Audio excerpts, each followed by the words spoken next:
黒幕と勘違いされるんじゃないか。ちょっとポンコツなのかな。何かトラウマがあるのか。会社自分から脱獄しようとしたけどね、潜入があってもうバレてるから。どこで事件起きるんだ。ギャップがすごいな。消えたらバレるでしょ。おじさんに八つ当たりしてる。話しすぎると死ぬぞ。これことが起きてしまってる。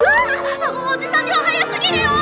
怯えたように叫ぶとミリアはシェリーにしがみついた。ミリアの選択肢これ入れ替わるんじゃないか。シェリーから手を離した。ミリア殺されるんじゃないか。殺人始まるでしょ。パニックになったのかシェリーの肩から手を離した。途端にミリアはシェリーの背から転げ落ちる。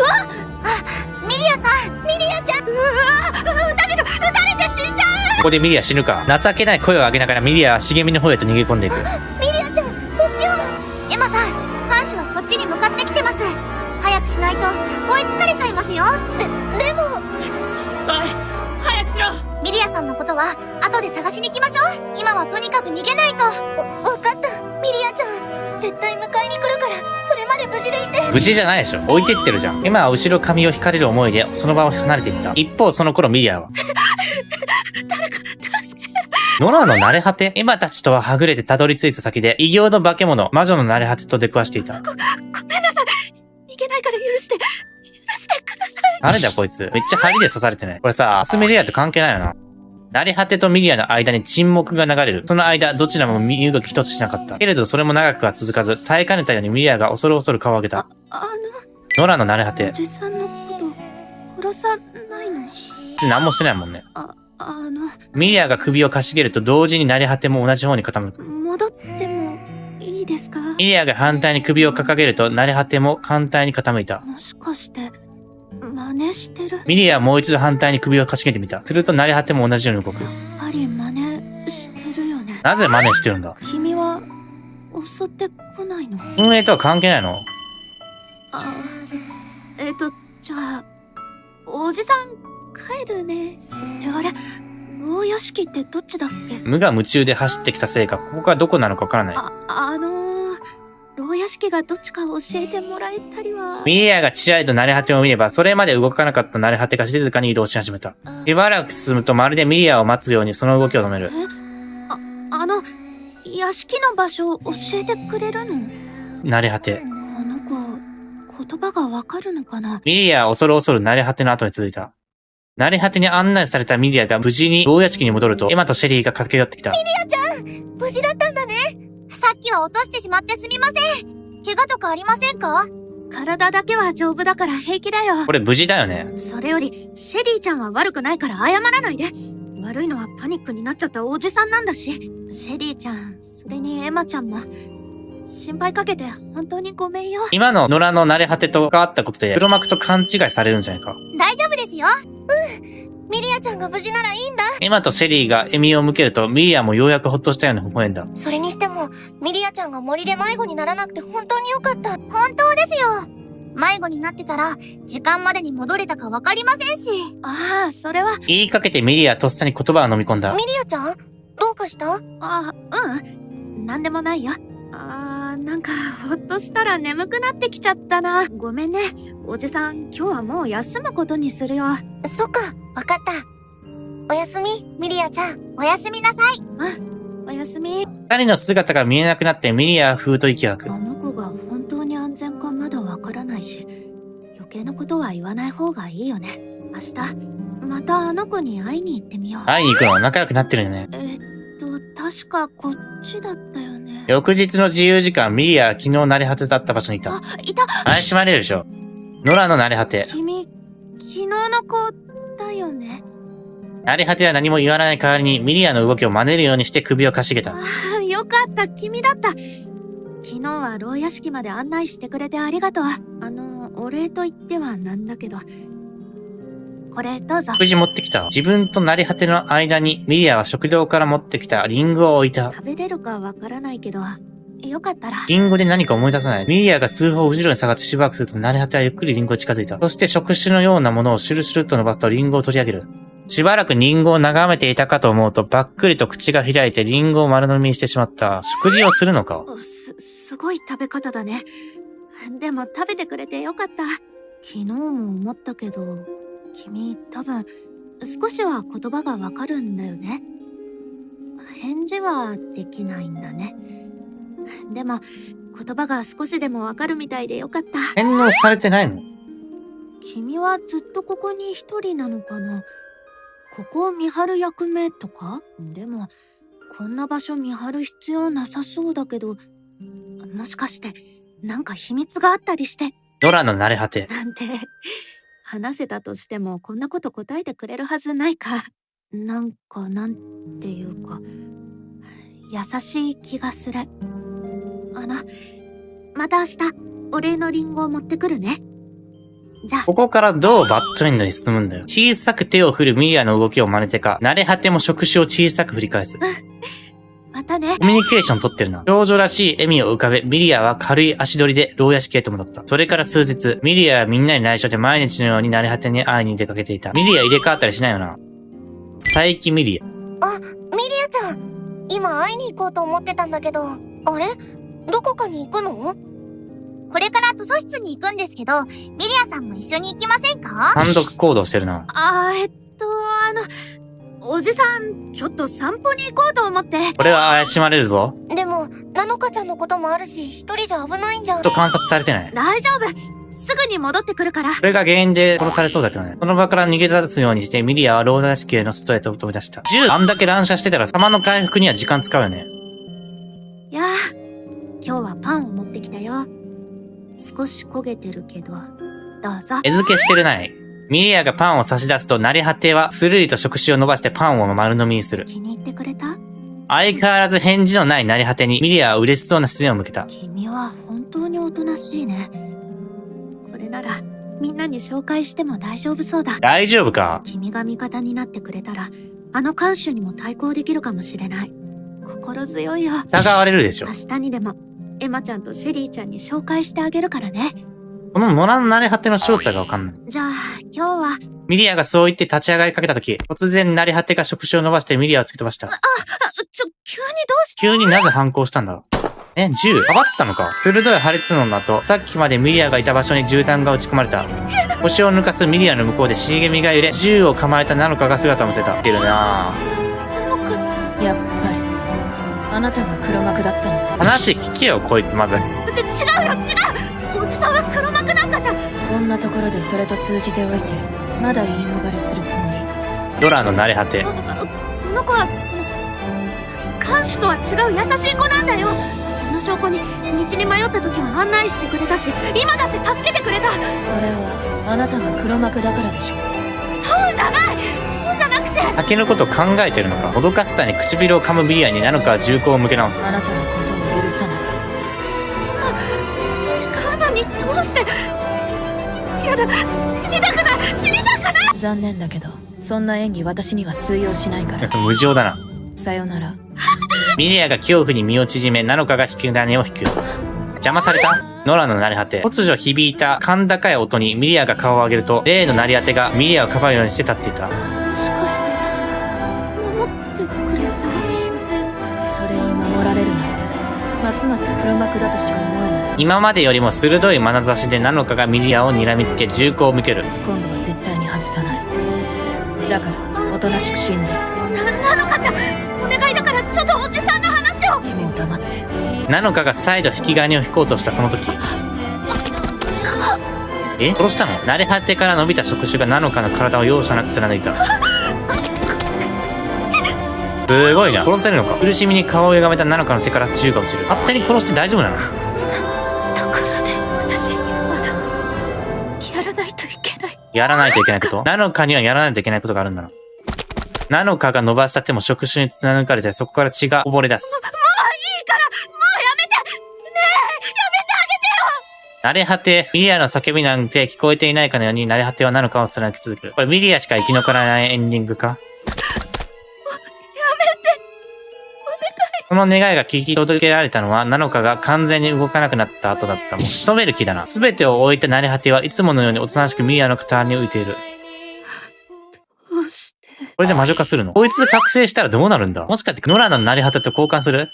どうしてなのかちゃんを殺したんだ？どうして？ミリアは慣れ果てに詰め寄ると思い切りその襟首に掴みかかった。話し合えば分かってくれたかもしれない。殺すなんて絶対ダメなのに。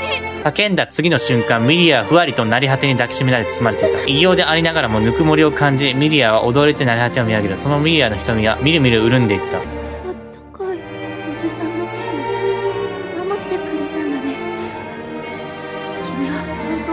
しい慣れ果てだって知ってるよ。おじさんも君みたいに強かったらよかったの。これ慣れ果てと入れ替わる。どうしておじさんのことだけを守って。これがわかんないよね。触れ合っているうちにミリアは自身が光を帯び始めているのを感じた。そこでざっと一気に血の気が引いていく。そして慣れ果てを突き飛ばした。最初から君はおじさんの魔法が何なのか分かっていたんだね。なるほど。体を乗っ取ろうとしたのか。戻りたかったのか。それでおじさんの肉体を手に入れようと。双方が願って触れ合えば肉体を入れ替えることができる。これが佐伯ミリアの魔法だった。この体は渡せない。これ回避したのか。ミリアは蒼白になって叫ぶ。するともうこれはもう交換できないから殺したんだな。自分を触手で繋ぐ慣れ果てをミリアは信じられないというように見つめる。痛いよ。友達になれたと思ってたのに。これ慣れ果てに字があるのか。君のこと好きだったのに。これ男です。虎の慣れ果て。知りたくない。知りたくない。知りたくない。でもなんで体入れ替わるって知ってるんだろう。ミリアが救いを求めるように常根の手を空へ伸ばす。慣れ果てはそのミリアの手を取った。ゴソゴソゴソ。ミリアたちは大きな光に包まれた。直後に命が尽きたのか、光は収束していく。慣れ果てはミリアの死体を見下ろしてそっと頬をなでる。ミリアの死体はとても満足に微笑んでいた。交換したのか。そして慣れ果てはどこか悲しみに森の中へと消えていった。最後何が起きた。ミリア殺して、光はなんだ。このエンディング意味わかんない。ペリーにしがみついた。怖い怖い怖いって。これ逃げるでしょ。ならそのまましっかり捕まっててください。ミリアが思いっきりシェリーの肩にしがみつくと、シェリーはさらに速度を上げて走り出した。悲鳴に続くようにアリサとエマも牢屋敷の方へと走る。なのかちゃん、本気なんだ。本気でミリアちゃんを殺す気だ。エマは茂みの方を振り返るもナノカの姿が早に見つけられない。誰かを殺すなんてダメだよ。みんなで生きてここを出るんだから。エマはぐっと拳を握った。ちょっとポンコツなのかな。ここにも怪我はないみたいです。黒幕認定早すぎない。大騒ぎして面目ない。死ぬ死ぬと騒ぎ立てるミリアをエマたちは医務室へと連れてきた。もはや見慣れた光景となっている。メルルとアンアンがそこに入って、半泣きのミリアをメルルが懸命に並べた。足を引っ張ってばかりで情けない。おじさんのせいでアリサちゃんもいなくなったし。おじさんのせいじゃありませんよ。おじさんって言っちゃいました。おじさん呼びになってるの。おじさんでいいよ、もう。最近ミリアどうなった。なんだかミリアさんといると脱力してしまいますね。ある意味癒し系ですよ。逃げてる時大騒ぎするからちょっと笑っちゃったよね。いや、大変な状況ではあるんだけど。迷惑かけてごめんね。エマは苦笑しながらも先ほどの出来事を思い返す。なのかちゃんがミリアちゃんを狙撃した。もう後戻りはできないのかな。殺し合いるよね。それを放任してる運営は何なんだ。なのかは明確な殺意をミリアに向けている。そこから和解して協力していくビジョンがエマには見えない。なのかちゃんと話し合おう。それにアリサちゃんとだってみんなきっと分かり合える。まだ間に合う。アリサさんの方はどうでしたか。ハーブティーを入れてくれたメルルがタイミングよく訪ねてくる。自分にはできないって言ってたけど、話し合ったらなんとかなると思う。ここから出たい気持ちはみんな一緒なんだし、アリサちゃんがこの計画の鍵なんだから絶対に説得してみせるよ。そこに関してはエマさんにお願いするしかありませんね。おじさんたちには心を開いてくれなそうだしね。エマはふと視線を感じベッドに座っているアーンの方へと目を向けた。あーちゃん、今僕のこと見てた？あーちゃん、具合はどう？エマが声をかけるとアーンはプイッとすっぽ向く。するとミリアがアーンに近づいていった。あんちゃん、寝てばかりで暇だろ？おじさんと映画を見に行かないかい？こっから日常パート終わるのか。まだ起きそうに見えないな。行く。ちょっとしたことに意味あるんだよな。アーンは素直にベッドから降り、ミリアの後をのろのろとついていく。二人は娯楽室に向かったようだった。ミリアさん、どうやってアンアンさんを手なずけたんでしょう？意外な組み合わせ。一緒に医務室に行った時から意気投合したみたいです。ミリアさんは大人なので安心できるのかもしれませんね。そんなに安心するの？ああ、保護者みたいな感じでしょうか。ミリアちゃん、優しいしね。やっぱりミリアちゃんは黒幕じゃないと思う。ミリアとアーンが仲良く歩いていった。ただそれだけのことだから今は笑顔になる。よし、休憩はおしまい。僕はアリサちゃんを探してみるね。無理はしないでくださいね。疲れたらいつでも休んでください。では、私とメルルさんはマーゴさんの部屋に行きます？湯を作っているのはマーゴの官房内だ。今はきっとせっせとハンナが裁縫を頑張っていることだろう。そうですね。お手伝いしたいです。ああ、でも私は来んなって言われてるんでした。邪魔にしかならないって、ひどいです。今は苦笑を漏らしたう。まくいかないこともあるけど、初めて脱獄が実現しそうな感触はある。気球は確実に完成に近づいている。もう少しで、きっと僕らは。医務室を出てエマは軽やかに血を蹴った。数日が経過した。エマたちの脱獄計画は順調に進んでいるあと。はもう、アリサちゃんさえ説得できれば。エマは起き上がり、今日もアリサを捜索することを決めていた。毎日説得は続けてるんだけど、なかなか手強い。アリサは脱獄に消極的なわけではない。協力自体はそこまで嫌がっている風でもない。アリサちゃんは、大事なところを任されるのを怖がってる？でも、今日こそアリサちゃんを説得するんだ。あとできれば、ナノカちゃんも見つけたい。限られた自由時間の中でエマは奔走する。これで湖方面、まずアリスに向かおうか。いつも湖にいるからね。アリスは見当たらない時は大抵森の中にある湖の鳥にいる。エマはそう踏んで足を運んだのだが、今日は誰もいなかった。ここは空振りか。この一帯は薄暗く、エマは少し恐ろしさを覚える。アリサちゃんはなんでここが好きなんだろう。ぽつりとつぶやく。彼女は自分が怖いんだと思うわ。だから常に水のそばにいる。何かトラウマがあるのか？どこから声が聞こえてエマははっと顔を上げた。茂みの中からナノカの姿が垣間見えた。ナノカちゃん、今までどこに？ナノカの姿はすぐに見えなくなる。ナノカちゃん、話を聞いて。ミリアちゃんは黒幕じゃないよ。すっごくいい子。いい人だから。アンアンちゃんやココちゃんも、すっかりミリアちゃんに懐いちゃって、アンアンちゃんたちだけじゃない。僕らみんな、ミリアちゃんの存在に救われてるんだよ。お願いだから、ミリアちゃんの命を狙うのはやめてほしい。相当原神信じてるんだよ。自分の能力信じてるから殺意高いんだろうな。僕たちと一緒に、ここを出よう。でも情報足りなさすぎない？私の目的は出ることじゃない。死のうと魔女になろうと復讐を遂げてみせる。復讐する相手間違えてない。これは何のゲームだ？これは推理アドベンチャー。逆転裁判とかガンガン論破に近い。ナノカの声を追いかけエマは走った。しかし声が聞こえたところにはすでに誰もいない。ナノカちゃん、僕は、みんなと生きてここを出たいよ。つぶやきに答えはもうなかった。シャワールームどういう用事がある？何気なく入ったシャワールームでエマとアリサは遭遇した。アリサがいたのか？嫌そうな顔されるのにも慣れちゃった。アリサちゃん、僕と話を。話すことなんてねえよ。うちには無理だっつってんだろ。すげえ自信なくなってるな。アリサちゃんはここを出たくないの？出たいに決まってんだろ。飯はまずい。暗くてジメジメしてやがる。常に監視されてる。下手すりゃ殺される。うちはうちなりに出る方法を探してんだよ。最初は自分から脱獄しようとしたけどね。すぐに懲罰棒送りされて答えたけど。何か方法を見つけたの？それはまあ、あれだ。おいおいな。アリサはじりじりと移動し、入り口方面から逃げようとしている。どうしてダメなのかな？アリサちゃんの魔法はすごいのに、炎を起こせるなんて奇跡だよ。その魔法ならきっと。自分の魔法が好きじゃないんじゃないかな。うちの魔法の何を知ってんだ。おめえは知らないから勝手なこと言えんだよ。こんな魔法、いらねえんだよ。怒鳴るアリサにエマは臆してしまいそうになる。僕は羨ましいよ。だって僕は何も持ってない。そんなに欲しいならくれてやるよ。人に火使ってる。脅すためだろう。アリサはエマに向けて手のひらから炎を放った。その炎は想定以上に大きくエマに襲いかかり衣服を壊した。ライター程度の火じゃなくてそこまで火力強いのか。エマは慌てたが、それ以上に蒼白になったのはアリサだった。はい、大丈夫か？魔法のコントロールができないのかな？慌てて駆け寄ってきてシャワーの線をひねって水を出す。エマの衣服に灯った炎はシャワーですぐにかき消された。エマもアリサもすっかりズブドになってしまったが、アリサは息苦しくなったのかマスクを外していた。眉を下げ心配そうにエマを見つめる。マスク外してるな。悪かった。怪我ないか？傷ついてるぐらいか。なんかアリサ死にそうだな。ここまで焦点当たってるのは。全然平気。それよりも、アリサちゃんの素顔を見たことが初めてで。エマはまじまじとアリサの顔を見つめてしまう。うちに近寄ったらこうなるんだよ。もう付きまとうのやめろよ。やめない。アリサちゃんが必要なんだ。おめえな。今怖い目にあったとこだろ。この魔法は危険なんだよ。だから湖の近くいるのかな。怖くなんてなかったよ。ちょっと驚いたけど、それに、アリサちゃんが助けてくれて嬉しかった。シャワールームにいるのも同じ理由なのかな。危ない目にあっても、アリサちゃんはきっと助けてくれるよね。それなら大丈夫。アリサちゃんの魔法、怖くないよ。もうすぐ気球が完成する。おそらく明日、明後日には結婚の日。アリサちゃんのこと待ってるから。アリサちゃんにしかできないから。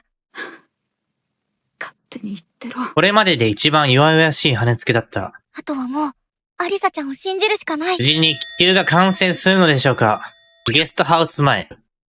牢屋敷のすぐそばに立地しているゲストハウスへとエマは入ってみた。するとこことマーゴに遭遇した。あら、エマちゃんお疲れ様。お疲れ様。マーゴちゃんが気球の設計してくれたり、材料を調達してくれたり、働き者で本当にすごい。それからエマの眼差しはここの方へと移る。ココちゃんはいつも気まぐれに冷やかしに来るだけで、配信は続けてるみたいだけど、誰も見なくなっちゃったし、孤立しがちだ。千人眼ってもうバレてるから。ココちゃんの相手をしてくれるミリアちゃんがいなかったら、どうなってたことか。本日のココはマーゴにつきまとってはしゃいでいた。マーゴさ、コラボ配信しようって。モノマネ芸絶対バズるから、アニメの声真似とかやってよ。条件あるんじゃない？目視してる人のモノマネができるのかな？ごめんなさい。聞いたことのある声しか真似できないのよ。私テレビはほとんど見たことないから、有名人の声真似はできないわ。あ、でもレイヤちゃんとノアちゃんは有名人なのよね。彼女たちの声は聞いたことがあるから、それならできるわ。死んだ少女の声を真似れる。偽装できるんじゃない？マーゴが誰か殺したとして生きてるって錯覚させられるよね。そういうんじゃないんだって。時間ずらせるよね。マーゴは笑顔であしらい、エマの方へと向き直る。エマちゃんは今日もアリサちゃん探しよね。ここには来ていないわ。マーゴちゃんありがとう。ここで何を？塀を越えられたとしても、どれくらいの距離を移動しなければいけないのかわからないでしょ。だから非常食や必要そうなものを一旦ここに隠しておこうと思って。人里が近くにあればいいんだけど、孤島なら海を渡らないといけないし、万全の準備が必要でしょ。そうだよね。あら、あんまり暗い顔しないで。今は塀を越えるのを目標にしましょう。みんな脱獄目指してるけど、怪しい動きしてる人いるかな？どこで事件起きるんだ？その先のことはその時に考えればいいの。きっとなんとかなるわ。アンナちゃん見てないんだけど、塗ってるのかな？マーゴちゃんが協力してくれて、本当によかった。マーゴに対して憧れの眼差しを向けるエマに、ココがけっと腐っている。なんかつまんない。おっさんのとこ行こうって。おっさん呼びされてるな。わざとらしく大きな声を上げて、ココが出て行ってしまった。エマとマーゴは顔を見合わせる。なんか僕、邪魔しちゃったのかな？ココちゃん、遊び相手が欲しいのでしょうね。最近よくミリアちゃんが遊んでくれてるみたい。ええ、ミリアちゃんに苦労をかけてしまうけれど、彼女が一番の適任者ね。そうかも。最近ミリアちゃんを精神的な支えにしてる子が多くなった気がする。エマは軽くマーゴの作業を手伝ってからゲストハウスは後にした。地下1階。官房か。パンナでしょ。エマがマーゴの官房前にたどり着くと、すでに中では賑わっている声が聞こえてくる。なんで来やがるんですの？立ち入り禁止って言ったじゃありませんの。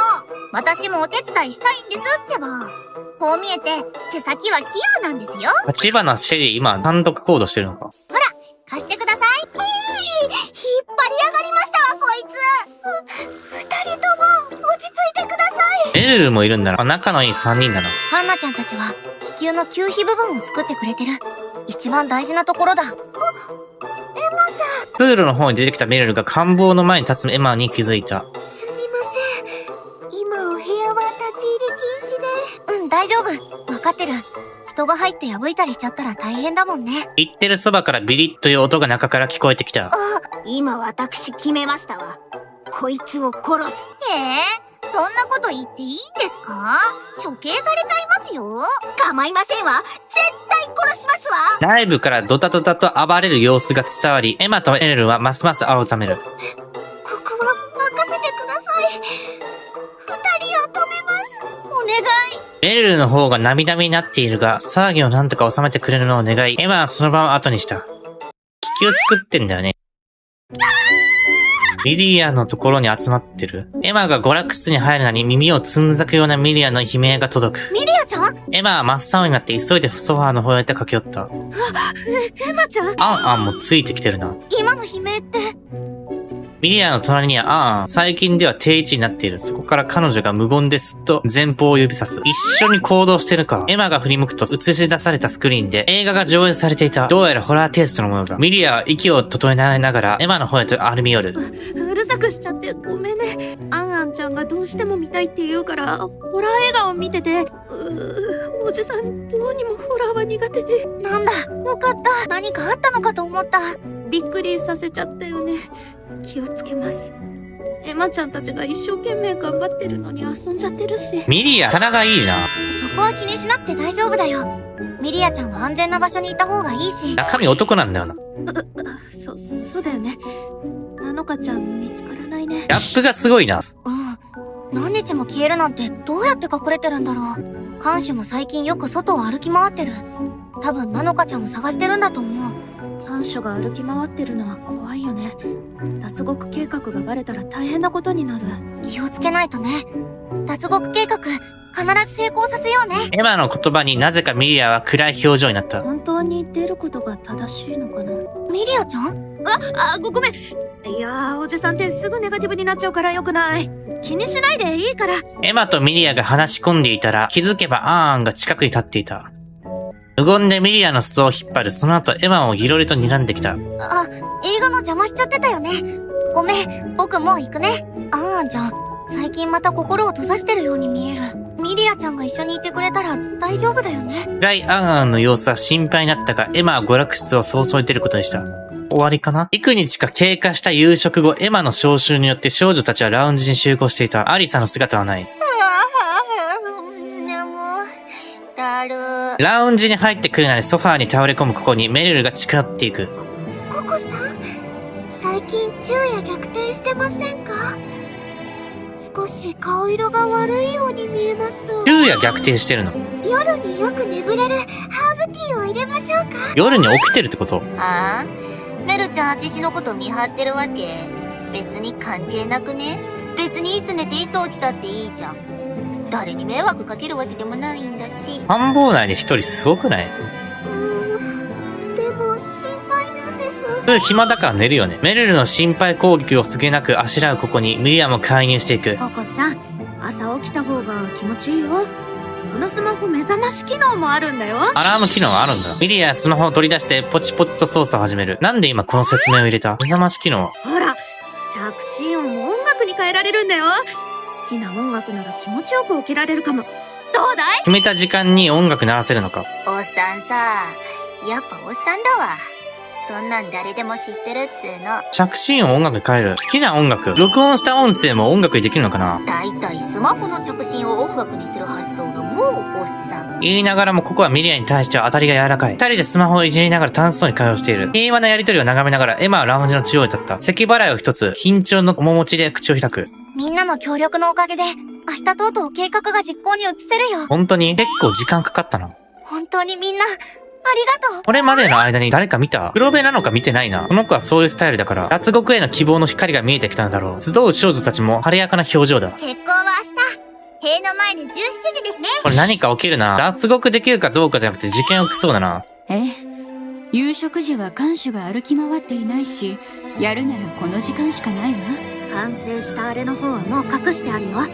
絶対見つからない自信あるからね。いうか、おじさん張り切っちゃったよ。バッチリ任せて。不安。心配です。そんな目で見ないで。信用問題に関わってるからちゃんと仕事したってば。何かあったらおじさんの責任だからね。完成した気球の隠し場所はミリアちゃんに任せてある。今はまだ隠し場所を知ってるのはミリアちゃんだけ。黒幕かもしれない。何か企んでいるかもしれないミリアちゃんを信用するか迷ったけど。脱獄計画を進めるうちに少女たちとミリアの距離は縮んでいた。今ではむしろみんなの愛されキャラのように慕われている。ミリアちゃんは味方だ。絶対大丈夫。誰が死ぬんだ？ミリアちゃんに焦点当たってるな。ミリアとなのか、モンチャかって、これに誰か介入してくるのか。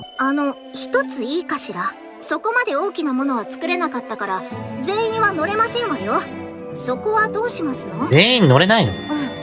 そのことなんだけど、すでにマーゴちゃんから相談を受けてて。残ったものどうなるんだよ。明日の出発はエマちゃんとアリサちゃんのみで行ってもらおうと思うの。と言ってもアリサちゃんはここにも来てくれていないから、明日出発できるかも怪しいのだけれどね。マーゴの発言で慌てたのはここだ。ちょっと待って。なんでマッチとヤンティだけなの？納得いかない。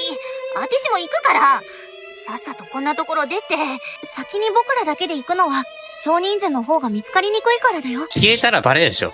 それに塀の外の様子がわからないから、出られることを確かめられたら戻ってくるつもり。を確認するだけ？なんだ、そういうことね。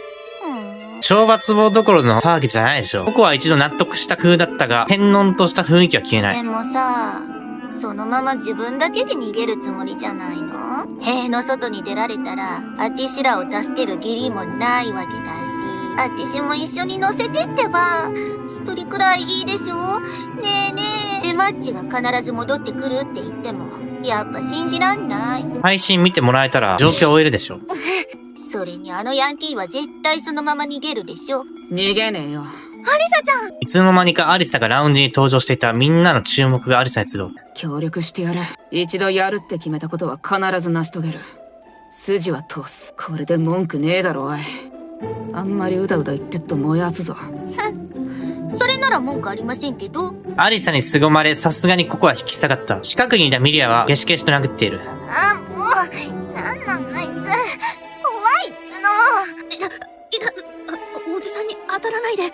おじさんに八つ当たりしてる。エマは感極まった様子でアリサに駆け寄ってきた。アリサちゃん、来てくれてありがとう。本当に嬉しい。ったくしつけんだよおめえはよ。全員ここから出してやる。それでいいんだな。エマは嬉しさのあまり涙をにじませる。マーゴが拍手を送った。エマちゃんのおかげね。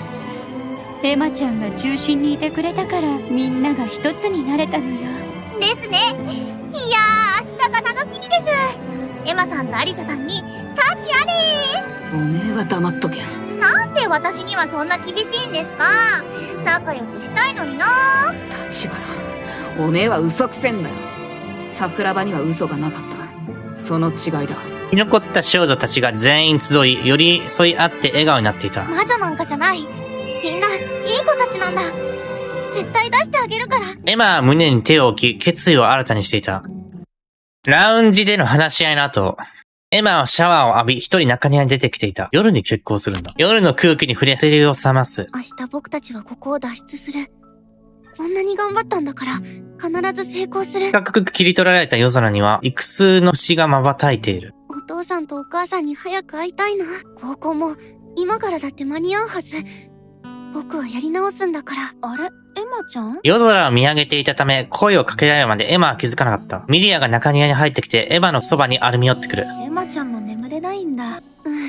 なんだか興奮しちゃって。これは今自由時間なのか？おじさんも遠足の前みたいだよね。ミリア、このタイミングで深く話し込んで大丈夫？ねえ、ミリアちゃん。ミリアちゃんには一体何があったの？通常話しちゃうと君死んじゃうよ。どうして入れ替わりなんてことを。二人きりになったことでエマは思い切って問いかけていた。少し前に聞いた時ははぐらかされちゃったけど、やっぱり知っておきたい。話しすぎると死ぬぞ。なのかちゃんから聞いた話がミリアちゃんの真実だとはどうしても思えなくて。ミリアは困ったように眉を下げてしまう。参ったな。おじさん、自分のことあんまり話したくないんだ。それはなんとなくわかる。でもそのせいで大きな誤解を生んじゃったのも確かで、だからこんな自分の性格を呪ってる。ミリアちゃんは自分のことが好きじゃない。エマちゃんはいい子だね。いつも頑張ってて本当に偉いよ。おじさんは自分の魔法じゃないもんね。ストレスとかどうなるんだろう。突然どうしたの？そんなことないよ。月面するエマを見てミリアは微笑む。返してあげなくちゃって思う。正直ね、おじさんは帰りたくない気持ちもあるんだけど、帰りたくない。現実に自分に向き合うのが怖いのかも。ミリアは諦めたように息を吐き、やがてぽつりぽつりと語り出した。これはおじさんの知ってる少女のお話なんだけど。何これ？おじさんの知ってる少女の話。消してよ。しつこい。うちらじゃないし。バズってよかったじゃん。男子もみんな保存したくて。お願いだから消して。犯人扱いうざい。もう話しかけるのうちごめんね。死によゴミ。これ何の会話？何か流出したのか？今の子ってさ、ほら、スマホが全てみたいなところあるよね。それはそうかも。例に漏れず、その少女もスマホで SNS を活用してて、もうそれが世界の全てみたいに感じてたんだ。で、友達グループとさ、恥ずかしい画像を撮影し合う罰ゲームみたいな遊びが流行ってて、その少女は友達グループに裏切られて、自分の恥ずかしい画像を SNS に流出されちゃったんだよね。その上で、友達グループはその少女を嘲笑った。面白がっておもちゃにされた。ひどい。まあ、これはおじさんの知ってる少女のお話で、おじさんは関係ないんだけどね。おじさん自身の話じゃないんだね。なんで入れ替わろうとした？その少女は絶望のあまり自殺しようとした。それはおじさんが。原始で見た内容と違うくない？入れ替わろうとした理由はかばうためなのか？ここまで口にしてミリアは口をつぐんだ。暗い顔になり口の中だけで何かブツブツと呟いている。これは自分に起きたことじゃない。踏み込んだらいけない禁忌に抵抗しているかのように。おじさんは部屋に戻るね。入れ替わった後はどうなったんだ？何か起きたのか？逃げるようにそそくさとミリア立ち去っていく。今の話がミリアちゃんに起きたことだとしたら、おじさんはその時ミリアちゃんを救ったんじゃ。予感を抱いたが、その答えを聞く相手はもういなくなっていた。